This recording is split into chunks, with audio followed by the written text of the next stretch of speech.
Through listening to you, I'm learning that our suffering is self-imposed.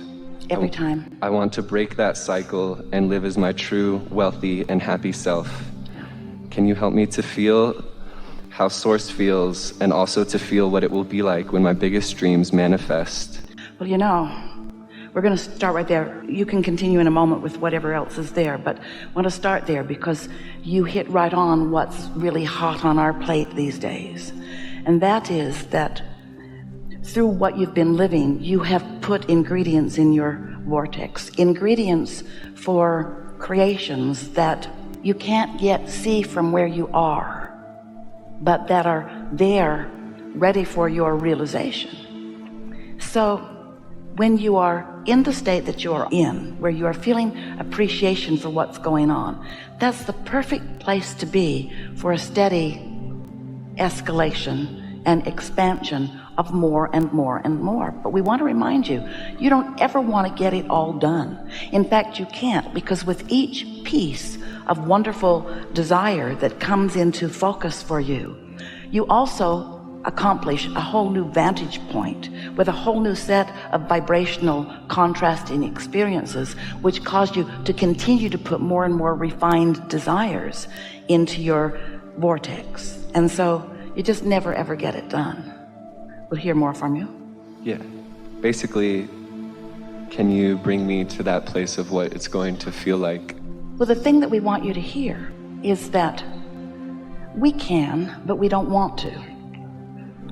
And we can and we will if you want us to, but we want to tell you something that's even better, something that will be easy for you to hear, easy for you to accomplish, and it is really the path to living happily ever after. If you can accept the existence of this vibrational reality, and we know that you do, and if you can hear from us when we speak of the specifics of ingredients that you've put there, right down to really specific detail about things. So here it all is. The word cooperative components means that each of those desires is a vibrational being, you might say. It is consciousness that your life experience gave specific birth to.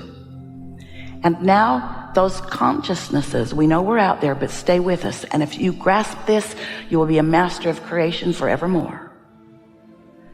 As these consciousnesses that you might call desires, but they are thoughts, and therefore they vibrate, and if they vibrate, therefore they think, and if they think, therefore they vibrate, and if they vibrate, therefore law of attraction responds to them, and if vibrational law of attraction is responding to them, then they are in the state of evolution. So your desires are joining together in cooperation with one another. And because you put each individual desire into this vibrational reality, as they find one another, they become a reality that you're not ready to see yet, but they see and know each other. So here's the thing that we want you to hear from us. This is the leading edge piece that we are on these days. Since there is a consciousness there that knows in greater detail than you do right now all of the things that you want, all the delicious possibilities and probabilities along the way for you. And what you're wanting to know is, how can you more realize them, or how can you help them along the way? The answer to that is stay out of the way. We're asking you to daydream, and we'll talk about that a good deal today. But sometimes you run around nightmaring instead, getting hold of a thought that feels awful when you think it, and you just keep mulling it over. And that's when you do that thing that you do that causes you to hold yourself in a vibration apart from being able to experience what's being revealed to you. So stay with us. We know it's a lot of words. You know it's a lot of words. It's a lot of words. She doesn't know we're pointing at her. It's a lot of words. It's really a lot of words. And sometimes we speak so fast that there's no possible way for you to express those words. Sometimes the words come so fast, there's no possible way for you to express those words.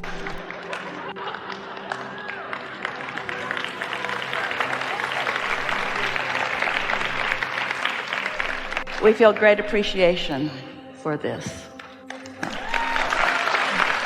So here is this vibrational reality that has everything that you're wanting to know about. In fact, it's some of what you're asking us to help you find a more sure route to. We want you to know that the surest route to it is to accomplish a state of being. You might do it in meditation. You might do it just in pleasant thought. You do it when you slumber, but it's not quite the same. Then it can turn into a dream, but we want it to be a daydream where thought just occurs to you that has come out of the culmination of what's here. And as you catch a glimpse of it, and it is so pleasant to you that you just softly, without trying to make anything happen, let it play out in your mind, so that you catch a 5-second glimpse or a 10-second glimpse of what the possibility, probability, certainty of this vibrational reality is. Now, did we go too far, or are you following this? In other words, if thoughts are turning to things, and they certainly are, and if you are the thinker of the thoughts, and you've thought so many, and you've built this magnificent catalog or library of components, and if your inner being and source energy are all involved in all of that and focusing unequivocally on this magnificent creation, then wouldn't you mostly want to do that too? Mostly you would. Wouldn't you mostly want to be in a vibrational place where you could begin to get the feeling, at least, and then maybe glimpses of what's there? Sometimes, though, in fact, often, though, in fact, almost all the time, though, when you get a glimpse of something, you jump in with both feet and want to turn it into a reality that you accomplish. And so you turn it into something that requires action before it has given you enough information for you to realize that you don't need to act, that the energy that creates worlds will make it big enough that you can just follow the force of it. You see what we're getting at? When you jump in and try to act too soon, you introduce resistance into your equation, which makes you oblivious to the dream. Does this make sense to you? Where if you can let the dream evolve, let your vibration find it. Each time you find it, even if you get distracted, next time you will find it more easily, and next time you will find it more easily. And you know this. You've had these experiences happen to you. You sort of kind of know what we're talking about. It's not your usual pattern of thought, because most humans don't really even know about their vortex, and they don't know the power of it. But what we are wanting to emphasize here, right now, is something that we've been talking about for a long time, but never this clearly. We want you to experience firsthand the power of non-resistant thought. And we want you to therefore recognize the mundane quality, the lack of power in a normal human objective pros and cons, pluses and minuses thought. You see what we're getting at? Do you know that your desires are pure, but your beliefs aren't? Because when you want more money, that could be a pure thought, in which case the abundance that you're seeking could just be floating into your experience in lots of different ways.